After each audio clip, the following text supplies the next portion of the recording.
હું doctor Dharmesh Patel, consultant psychiatrist, de addiction specialist અને sex therapist at જીપ્સ ક્લિનિક, પરિમલ ગાર્ડન, અમદાવાદથી બોલું છું.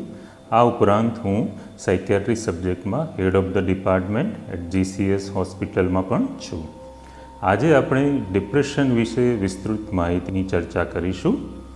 તમે આજકાલ જોતા હશો છાપામાં કે ઘણા બધા સુસાઇડના કેસો રોજબરોજ બનતા હોય છે અને આ પ્રમાણ વધતું જતું હોય છે. તો એવું જાણવામાં આવ્યું છે કે મોટાભાગના સુસાઇડના કેસો પાછળ ડિપ્રેશનની બીમારી કારણભૂત હોય છે.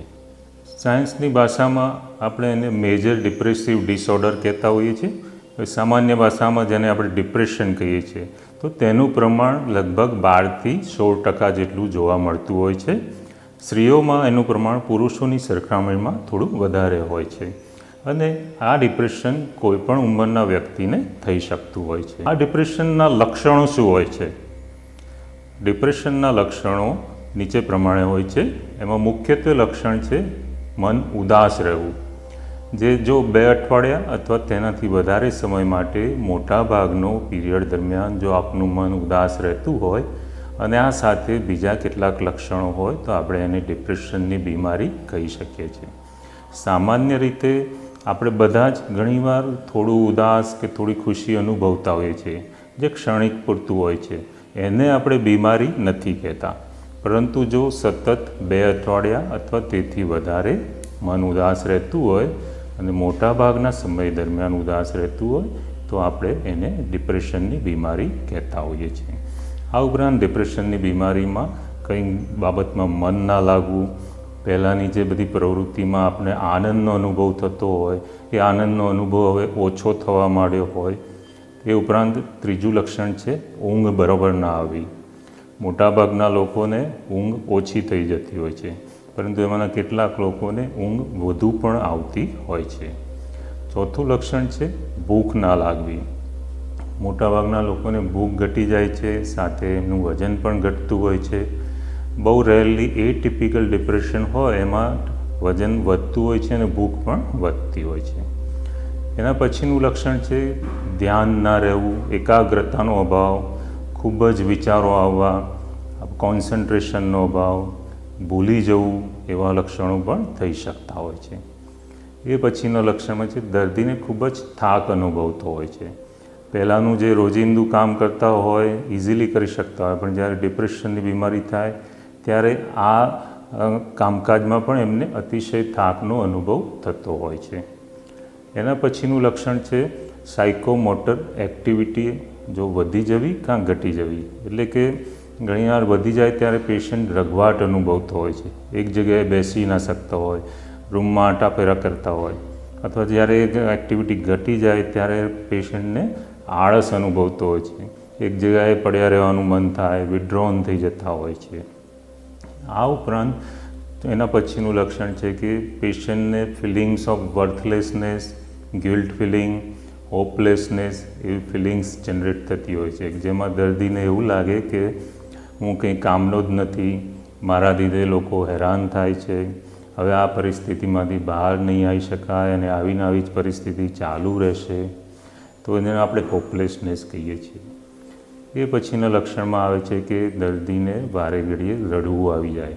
નાની નાની બાબતોમાં એ રડી પડતા હોય છે અને ઘણીવાર એમને આત્મહત્યાના વિચારો આવે. શરૂઆતમાં એવું થાય કે ભગવાન મને લઈ લે તો સારું, અથવા તો કંઈ નેચરલ ડેથ આવી જાય તો સારું. એના પછીની સિવિયરિટીમાં દર્દીને એક્ટિવ સુસાઇડલ આઈડિયા આવે કે જેમાં હું કંઈક દવા પીને મરી જાઉં, જમ્પ કરીને મરી જાઉં, કાં ફાંસી ખાઈને મરી જાઉં, અને ઘણીવાર દર્દી સુસાઇડના એટેમ્પ પણ કરી બેસતા હોય છે. આ થયા ડિપ્રેશનના લક્ષણો. હવે આપણે ડિપ્રેશન કેમ થાય, એના કારણો શું છે એના વિશે વાત કરીએ. ડિપ્રેશન થવાના કારણો ઘણા બધા હોય છે. એમાંનું મુખ્ય કારણ છે એક જીનેટિક કે આનુવંશિક કારણો. એવું જોવા મળ્યું છે કે જો કોઈ એક વ્યક્તિને ડિપ્રેશનની બીમારી હોય તો એના બ્લડ રિલેશન અથવા એના રિલેટિવમાં આ બીમારી થવાની સંભાવના જનરલ પોપ્યુલેશન કરતાં વધારે જોવા મળતી હોય છે. અને જીનેટિક કારણો સાથે બાહ્ય પરિબળો પણ ભેગા થઈને આપણા બ્રેઇનમાં અમુક રાસાયણિક ગરબડો કરતા હોય છે, જેમાં મુખ્યત્વે સેરોટોનિન ડોપામાઇન અને નોરેપિનેફ્રિન આવા રસાયણોની ઉણપના કારણે આપણને ડિપ્રેશન થઈ શકતું હોય છે. કેટલીક વાર બાહ્ય પરિબળો જેવા કે સ્ટ્રેસફુલ પરિબળો આપણા જીવનમાં આવતા હોય છે. બાળકોમાં ભણતરનો સ્ટ્રેસ, મોટી ઉંમરમાં ફાઇનાન્સનો સ્ટ્રેસ કે સોશિયલ સ્ટ્રેસ, તો આ બધા સ્ટ્રેસના કારણે પણ ડિપ્રેશન થઈ શકતું હોય છે. એ ઉપરાંત લાંબા ગાળાની કોઈ બીમારી હોય અથવા તો એને કારણે કોઈ દવા ચાલતી હોય તો કોઈ દવાથી પણ ડિપ્રેશન થતું હોય છે. કોઈને જો વ્યસન હોય, તમાકુ, દારૂ, સિગરેટ, ગાંજો, અફીણ, તો આવા તત્વોથી પણ ડિપ્રેશન થઈ શકે. કેટલીક વાર હોર્મોન્સની ફેરફારના કારણે પણ ડિપ્રેશન થતું હોય છે, જેવા કે થાઇરોઇડ હોર્મોન્સ, ડાયાબિટીસ કે બીજા કોઈ હોર્મોન્સમાં ફેરફારના કારણે પણ ડિપ્રેશન થઈ શકે. અને અમુક વાર વિટામિનની ઉણપ જેમ કે B12, વિટામિન D3 એ બધાની ઉણપના કારણે પણ ડિપ્રેશન થતું હોય છે. તો આ ડિપ્રેશનની સારવાર શું? તો મુખ્યત્વે 3 પ્રકારની સારવાર હોય છે, જેમાં છે દવાઓ, સાયકોથેરાપી એટલે કે કાઉન્સેલિંગ અને ન્યુરોસ્ટિમ્યુલેશન ટેકનિક્સ.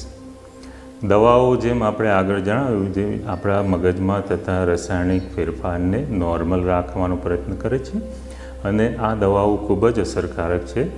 મોટાભાગની દવાઓ 3 થી 4 અઠવાડિયાનો સમય લે છે, એના પછી આપણને એનું ઇમ્પ્રુવમેન્ટ આવતો જોવા મળતું હોય છે.